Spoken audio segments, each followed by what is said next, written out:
Praise the Lord. നിങ്ങളെ എല്ലാവരെയും blessed മോർണിംഗിലേക്ക് യേശുക്രിസ്തുവിന്റെ നാമത്തിൽ സ്വാഗതം ചെയ്യുന്നു.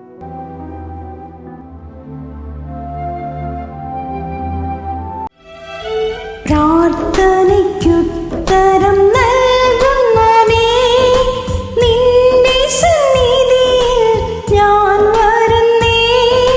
പ്രാർത്ഥനയ്ക്കുത്തരം നൽകുന്നവനേ, നിന്റെ സന്നിധിയിൽ ഞാൻ വരുന്നേ. സ്വർഗ്ഗീയാനുഗ്രഹ ഭണ്ഡാരത്തിൻ വാതിൽ തുറക്കണമേ.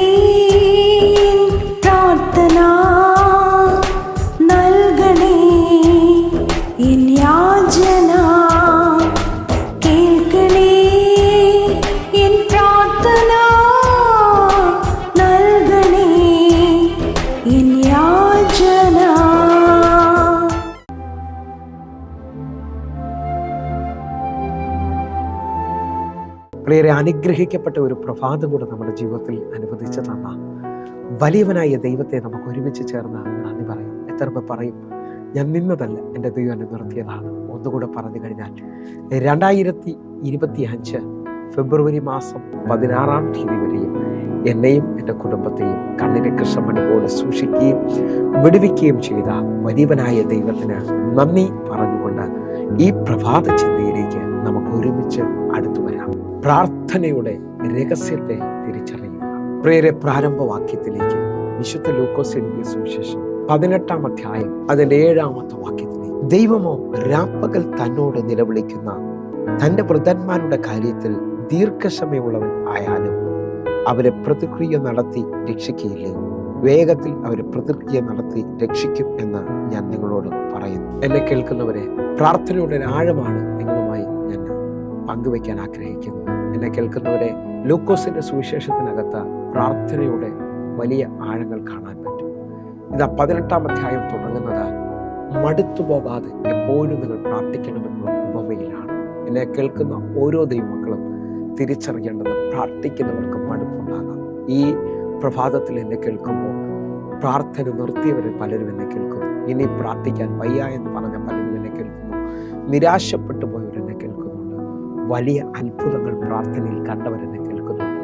ഞാൻ നിങ്ങളോട് വിളിച്ചു പറയുകയാണ്, പ്രാർത്ഥനയിൽ തളരാതെ നിൽക്കാമെങ്കിൽ വേഗത്തിൽ പ്രതിക്രിയ നടത്തി രക്ഷിക്കുന്ന വലിയവനായ ദൈവത്തെ നമുക്ക് കാണാൻ കഴിയും. ഞാൻ ആഴം വിളിച്ചു പറയുകയാണ്, പ്രാർത്ഥിക്കുന്നവന് തടസ്സം കാണാം.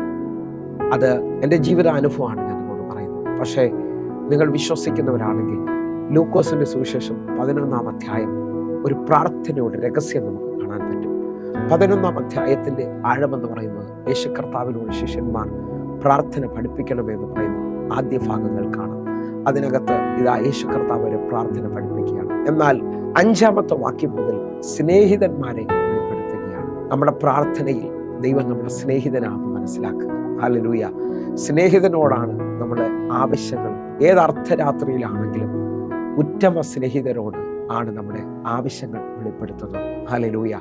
ഏറ്റവും അടുത്ത സ്നേഹിതരോട് ഏറ്റവും വലിയ ആവശ്യങ്ങളും രഹസ്യങ്ങളും എല്ലാം കൈമാറും. ഇതേപോലെ ഒരു സ്നേഹിതനെ ആരംഭത്തിൽ അവൻ വെളിപ്പെടുത്തുകയാണ്. ഇത് ആ സ്നേഹിതൻ അടുത്ത സ്നേഹിതനോട് വന്ന് 3 അപ്പം വായ്പ ചോദിക്കുകയാണ്. എന്നാൽ അവൻ്റെ കയ്യിൽ കൊടുക്കാൻ ഏതുമില്ലെങ്കിലും ഇതാ അപ്പമുള്ള ഒരു സ്നേഹിതന്റെ ഭവനത്തിലേക്ക് അവർ ചെല്ലുകയാണ്. ആ അപ്പമുള്ള ഭവനത്തിൽ ചെന്ന് വാതിൽക്കൽ മുട്ടുകയാണ്. അകത്ത് അപ്പമുണ്ടെന്നുള്ളത് ഉറപ്പാണ്. ഹല്ലേലൂയ. ഞാനിവിടെ ആഴം വെളിപ്പെടുത്താൻ ആഗ്രഹിക്കുകയാണ്. ലൂക്കോസിന്റെ സുവിശേഷം 11-ാം അധ്യായം അതിൻ്റെ 7-ാമത്തെ വാക്യം, എന്നെ പ്രയാസപ്പെടുത്തരുത്, കതകടച്ചിരിക്കുന്നു, പൈതങ്ങളും എന്നോടുകൂടെ കിടക്കുന്നു, എഴുന്നേറ്റ് തരുവാൻ എനിക്ക് കഴിയില്ല എന്ന് അകത്തുനിന്ന് ഉത്തരം പറഞ്ഞാലും അവൻ സ്നേഹിതൻ ആകൊണ്ട് എഴുന്നേറ്റ് അവന് കൊടുക്കയില്ലെങ്കിലും അവൻ ലജ്ജ കൂടാതെ മുട്ടുക നിമിത്തം എഴുന്നേറ്റ് അവന് വേണ്ടുവോളം കൊടുക്കുമെന്ന് ഞാൻ നിങ്ങളോട് പറയുന്നു. 7-ാമത്തെ വാക്യം ആഴമായി ശ്രദ്ധിക്കുമ്പോൾ അവിടെ 4 തടസ്സങ്ങളാണ് പ്രാർത്ഥിക്കുന്ന അല്ലെങ്കിൽ മുട്ടുന്നവന് വേണ്ടി വെളിപ്പെട്ടു വരുന്നത്. ഇതാ വാതിക്കൽ മുട്ടാൻ തുടങ്ങുമ്പോൾ അകത്തുനിന്ന് ഒരു മറുപടി വരികയാണ്, എന്നെ പ്രയാസപ്പെടുത്തരുത്. 2, വാതിൽ അടച്ചിരിക്കുന്നു. 3, പൈതങ്ങൾ എന്നോട് കൂടെ കിടക്കുന്നു. 4, എനിക്ക് എഴുന്നേറ്റ് തരുവാൻ ഇപ്പോൾ കഴിയില്ല എന്ന് പറയുകയാണ്. ഇതിനകത്ത് 2ാമത്തെ ചിന്തയും 4ാമത്തെ ചിന്തയും വലിപ്പമുള്ളതാണ്. ആദ്യമത്തേത് പ്രയാസപ്പെടുത്തരുത് എന്ന് പറഞ്ഞാൽ ആ പ്രയാസത്തെ നമുക്ക് ഒന്നുകൂടെ യാചിച്ചാൽ ചിലപ്പോൾ മാറാം. പക്ഷെ മുമ്പിൽ കടകടച്ചിരിക്കുന്നു എന്ന് പറയുന്നത്, കടകടച്ചിരിക്കുന്നവർ പ്രാർത്ഥന നിർത്തുന്ന അനുഭവമാണ്. നമ്മൾ ആ പ്രാർത്ഥിച്ച വിഷയത്തിനകത്തിന് മറുപടിയില്ല, തീർന്നു. ഇതാ യേശു കർത്താവ് ലാസറിന്റെ കല്ലറയുടെ മുമ്പിൽ വന്ന് നിൽക്കുമ്പോൾ മറിയമെന്ന് പറയുകയാണ് 4 ദിവസമായി മാറ്റം വെച്ചു. പക്ഷെ യേശു മറുപടി പറയുകയാണ്. യേശു ആ കല്ലറയുടെ മുമ്പിൽ നിന്ന് മാർത്തയോട് മറുപടി പറയുകയാണ്, വിശ്വസിച്ചാൽ നീ ദൈവത്തിന്റെ മുഖത്ത് കാണും. എന്നിട്ട് യേശു മുകളിലോട്ട് നോക്കി പിതാവിനോട് പറയുകയാണ്, നീ എപ്പോഴും എൻ്റെ പ്രാർത്ഥന കേൾക്കുമെന്ന് എനിക്കറിയാം, എങ്കിലും എനിക്ക് ചുറ്റും നിൽക്കുന്നവർ വിശ്വസിക്കേണ്ടതിന്. നിങ്ങൾ വിശ്വസിക്കുന്നുണ്ടോ? പ്രാർത്ഥനയിൽ ഏത് അടഞ്ഞ വാതിലുകളും തുറക്കും.